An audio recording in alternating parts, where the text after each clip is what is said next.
লাগালে হবে না, গাছকে আমাদেরকে রক্ষণাবেক্ষণ করতে হবে, পরিচর্যা করতে হবে। আর গাছ সত্যিকারেই আমাদের সম্পদ। গাছ থেকে আমরা পরোক্ষভাবে অনেক কিছুই পেতে পারি। আমরা তাই জন্য আমাদের প্রত্যেকের গাছ লাগানো দরকার, গাছটাকে পরিচর্যা করা দরকার। আর আমরা বলবো যে সমস্ত বন্য প্রাণীগুলো রয়েছে, আমরা রাস্তা দিয়ে চলে গেলে অনেক সময় দেখি কাঠবেড়ালি রাস্তায় চলে যাচ্ছে। অনেকে কী করছে, এখন যে মেশিন ভ্যান বাইক যারা এখন করতে বাইক চালাচ্ছে তারা মেরে দিয়ে চলে যাচ্ছে। সেই জায়গায় তোমরা দেখবে যদি কোনো কাঠবেড়ালি এই অবস্থায় থাকে, যদি তার হঠাৎ কোনো কাঠবেড়ালি মানে এই বন্যপ্রাণীরা হঠাৎ মরে যায় না, তোমরা চেষ্টা করবে ট্রাই এগেন অ্যান্ড এগেন, বারে বারে চেষ্টা করবে একটু জল দিয়ে তাকে সুস্থ করতে।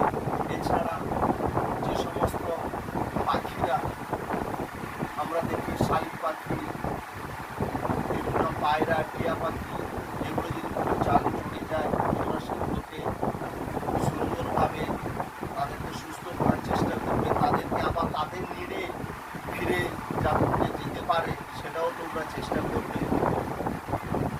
সবচেয়ে বড় জিনিস যে প্রাকৃতিক সম্পদকে আমাদেরকে এখন, এরা হচ্ছে আমাদের প্রকৃতির সম্পদ, এদেরকে আমাদেরকে রক্ষা করতে হবে। কারণ আমাদের ভালোভাবে সুস্থভাবে বাঁচতে গেলে, কারণ না কোনোভাবে এরা আমাদের সঙ্গে, আমাদের কাজকর্মের সঙ্গে জড়িত। তোমরা জানো যে কেঁচোকে কি বলা হয়?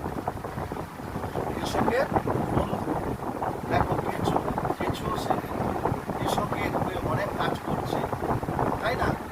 এইভাবে আমাদেরকে বিভিন্নভাবে যাতে প্রকৃতির যে সমস্ত জিনিসগুলো রয়েছে সেগুলোকে আমাদের সংরক্ষণ করতে হবে। আর কোনো যদি রাস্তায় তোমরা দেখতে পাও, তোমরা অনেক সময় কী করো, তাকে ফিজিক্যালি টর্চার করো, কেউ পাথর ছুঁড়ে দিচ্ছ, এইভাবে এটা কখনো করবে না। এটা একদমই আইনি অপরাধ। এবং তোমরা চেষ্টা করবে তোমাদের যদি খাবারের অবশিষ্টাংশ যদি থাকে তাদেরকে খেতে দিতে। এইভাবেই